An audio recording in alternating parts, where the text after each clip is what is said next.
My name is Eileen Ching.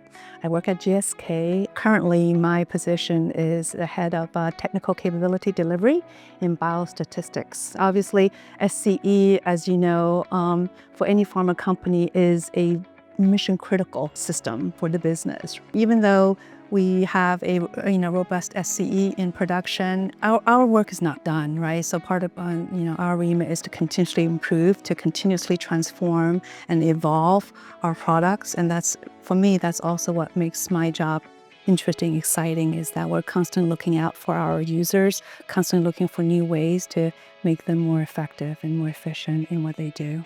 There's more focus on leveraging AI for development. How do we actually speed up the development process? Part of it is actually using AI to come up with, the whole digital twins concept, right? To be able to minimize the number of trials by leveraging historical data. We're also looking at using predictive models to be able to design the trials as well. AI, large language model, Gen AI, agentic AI now, right?